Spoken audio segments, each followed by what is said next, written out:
I'm solely talking... What I'm talking about, sir, is a slave mentality, where the slave is always admiring the slave master's woman. And there was a time in America just a few short years ago that we could be lynched for just looking under a white woman's dress that was on a clothesline, much less trying to get sexually intimate with a white woman. So that history is right with us. You know, when you talk to me like that, I want you to sit with Jewish people and ask them, how far have you grown? Are you willing to marry a German today? Is that easy for you?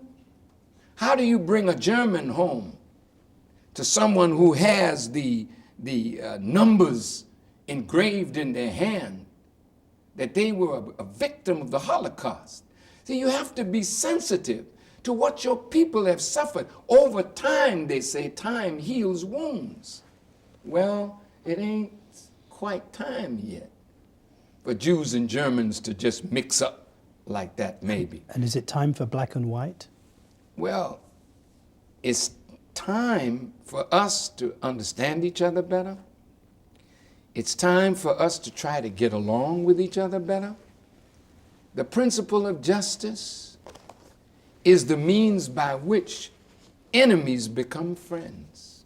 But aren't you yourself the product I absolutely of an interracial am. marriage? But it wasn't interracial marriage, sir. It was interracial rape. My mama was a black woman. My father was half white. So when you're on a plantation, you didn't tell the master you couldn't have a black woman. White men have always had access to the black woman, and because of that, lighter-skinned black men and women were fashioned out of that relationship. Today, well, that's a voluntary thing, but in those days, it was actually rape. So if you yourself are the product of a family background which involved interracial mixing, why do you so oppose it today? I just feel for the black woman. She's our woman that God gave us, and she's suffering. She's suffering from the lack of a man. Black women suffering from the lack of a real true father and a true husband in the house. We know how to make the babies, but we're very bad in taking care of our responsibility. I have a duty by black men to raise us up from that condition, to give black men and black women a chance to relate better to each other. And then if love comes into the picture across the racial lines, then we'll deal with that at that time. But it is not love today, it's more lust. Do you still recommend the death penalty for rape and incest? You know,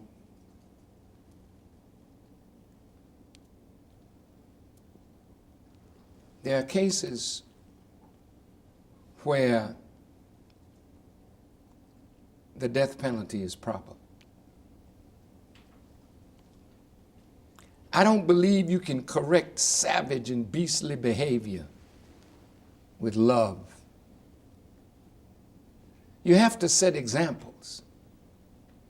And when you live in a society where no examples are set, people feel they can do what they want to do and get away with it.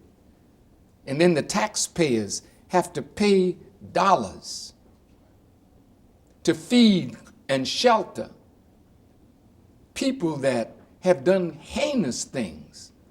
My people are the victims of a systematic destruction of the moral fiber. We hate self, and we hate our own kind, and we hate our origin in the world. So black on black crime now is worse than white misbehavior toward black people. We are slaughtering each other. Every weekend we're in the emergency room in hospitals. That says something. When we do that to one another, I believe we do it because we're uncultivated as human beings. And I say this, we can get rid of the death penalty if we do right by the human beings that we're stewards over. I was in death row at Cook County Jail. And when I went up on death row, Mr. Bashir, they told me, Minister, you can't go in. You got to talk to them from behind this bar. I said, no, I have to go in and talk to them. We would not advise it, they said, but I said, I must. They let me go in. They pushed the button and the cages or the cell doors rolled back, and 17 people walked out. About 12 black, a few Hispanic, and a few white. And I said, everybody grab a chair, and we sat in a circle. And I began to talk to them. And within 10 minutes, there was a complete change in those young men. And I called the guard, and I said, look at them. Are they animals? Or are they human beings? We have failed, and I'm talking about government and the institutions, have failed to cultivate that divine spark that's in every human being. And so when you spend $415 or more billion on a military budget and $60 billion for education, then you're preparing for war, but you're not cultivating your greatest resource, which are your citizens. And so this is going on all over the world. So little boys now in Africa, 10 years old, killing. Little boys in Palestine, little boys in the black neighborhoods, learning how to sell drugs and kill with a heartless feeling. This is done because all the institutions that are set up to cultivate human beings have failed. And that's why there'll be a new heaven and a new earth, and the former things have to pass away. We've got to do better by the people. You condemn the behavior and performance of black men regularly. You have in this interview. To what extent do you draw on your own experience of your own father? How difficult was that? It wasn't difficult at all, because I had a supreme mother who was enough father for me. but you get what I'm saying. What I'm asking Yes. you is, are you as strident on black men because you yourself personally have experienced No. the notion No, of an no, absent father? No. I never missed my father. I never knew the man. I thank God for him, because his seed is what put me where I am. I honor him. I respect him. I'm not strident on black men because it's black men's fault, because we were trained in slavery to be irresponsible.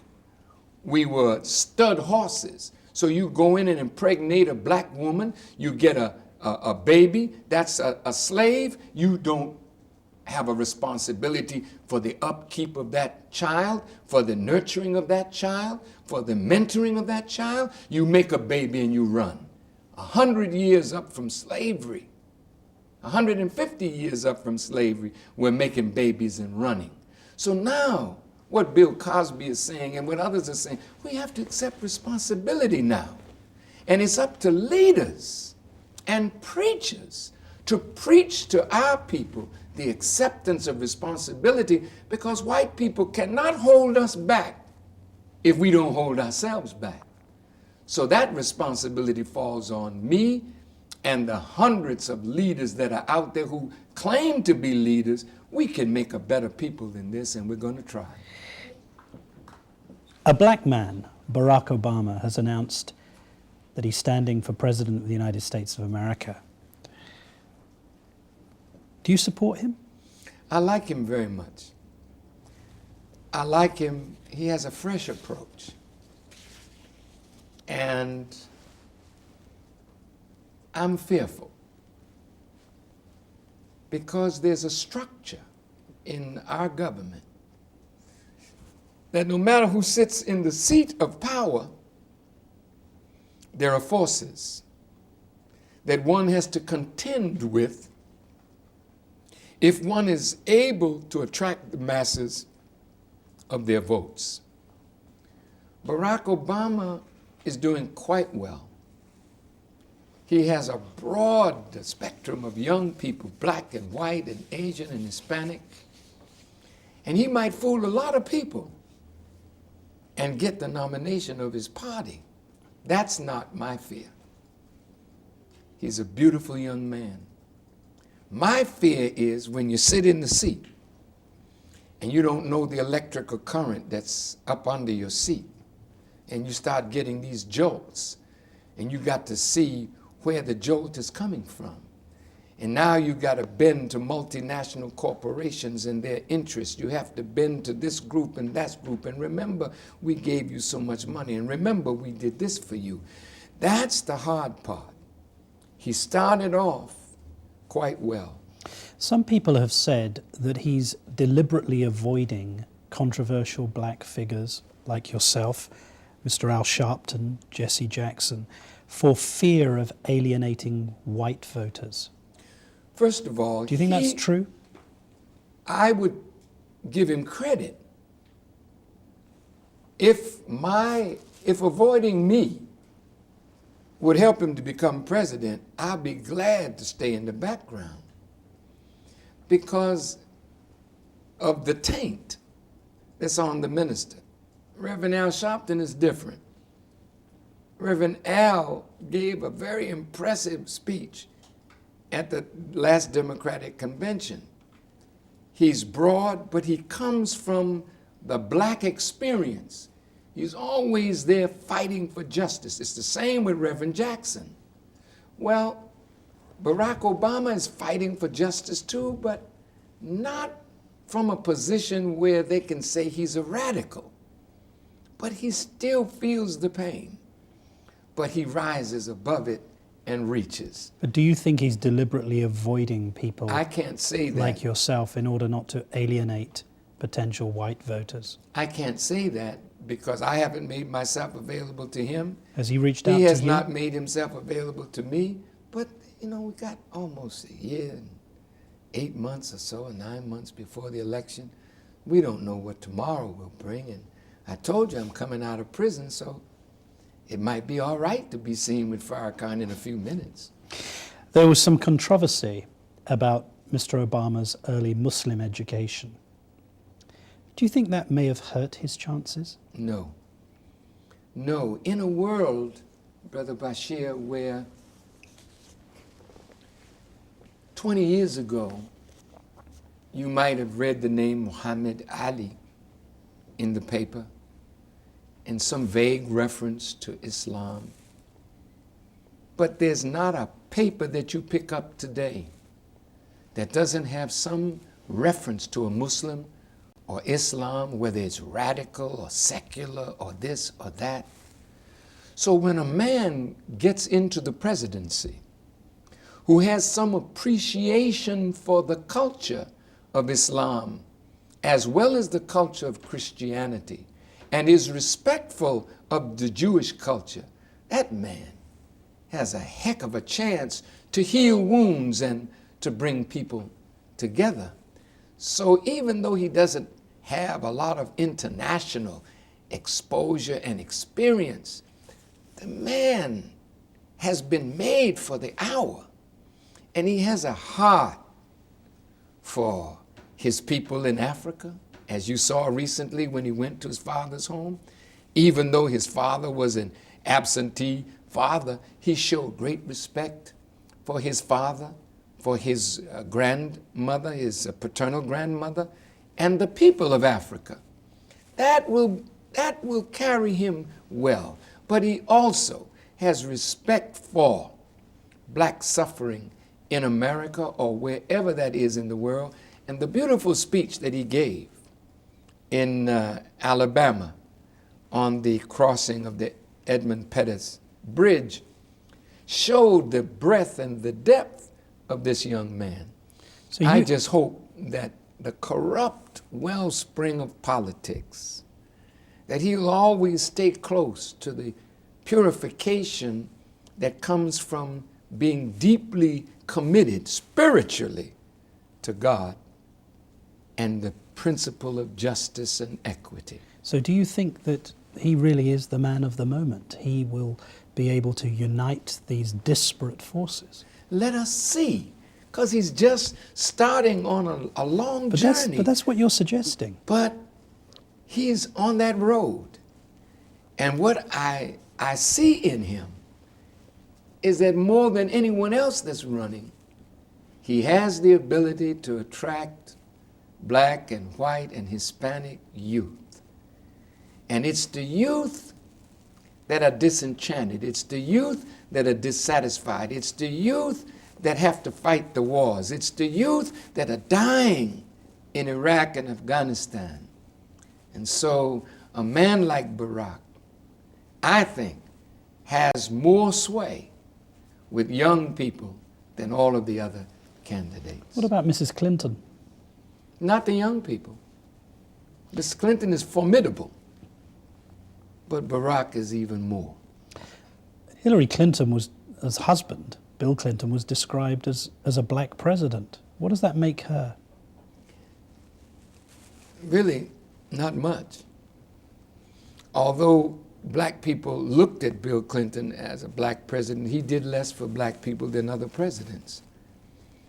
We lost the safety net under his administration for welfare mothers. We lost a lot. But his charisma, no one can take that away from Mr. Clinton.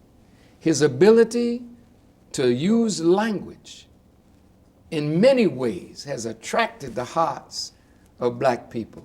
And the more the establishment beat up on him with his inappropriate behavior, the more black people understood his weakness and forgave him and came around him and loved Hillary. Excuse me for saying Hillary. Loved Mrs. Clinton for her standing by her man, even though she was hurt and maybe even slightly embittered. She showed the strength of a woman who could forgive her husband and keep going to present to America a family image, a mother, a father, and a daughter. What about Mayor Rudy Giuliani? No. Mr. Giuliani, of course, in New York, had some pretty severe conflicts with the black community when he was mayor. Do you think he stands much of a chance of winning the black vote? No, not at all. He could parade every black person that he knows in front of black people. He'll have a difficult time. Why?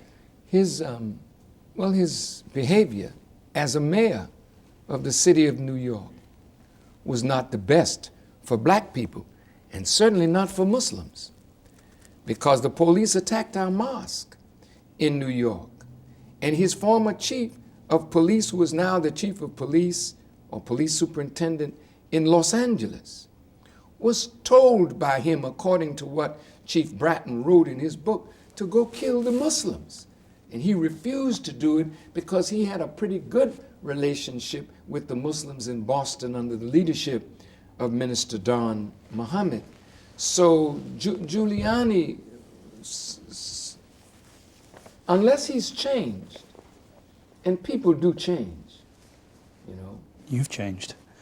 No, I've grown. Well, that's changed too. I felt for Mr. Giuliani when I heard that he had prostate cancer, and I wanted to write him and tell him about seed implantation, and I think he did get seed implantation and is now completely free of cancer. He'll be formidable, but he won't win the black vote. No. Neither will McCain, neither will anyone in the Republican Party that I see right now. Whoever actually comes into the White House will confront some very serious tensions, particularly in relation to Islamic countries throughout the world. What do you think of President Bush's decision to invade Iraq and this war on terror? It was an error, and an error is an intentional departure from what is correct.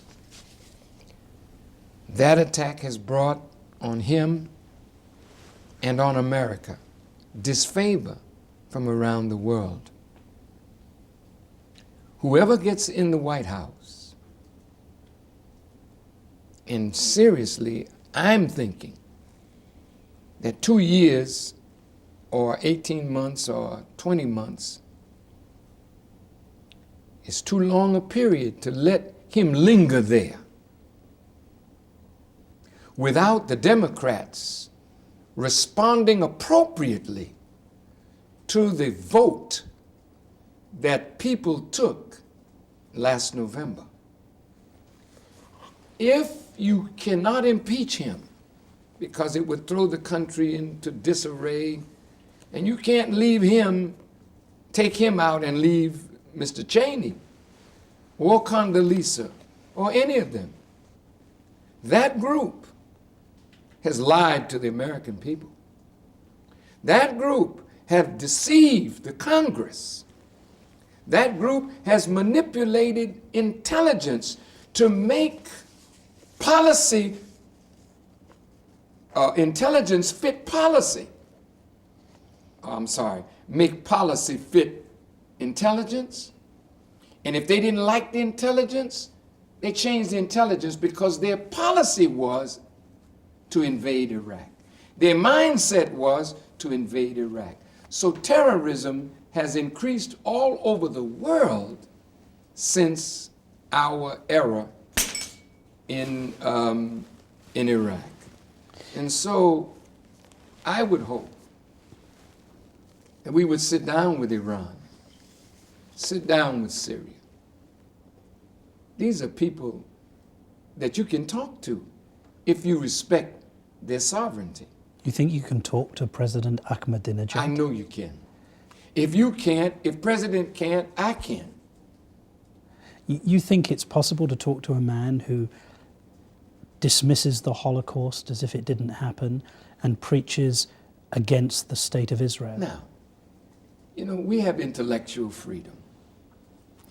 If that man wants to have a conference of so-called scholars to see whether the Holocaust is fact or fiction,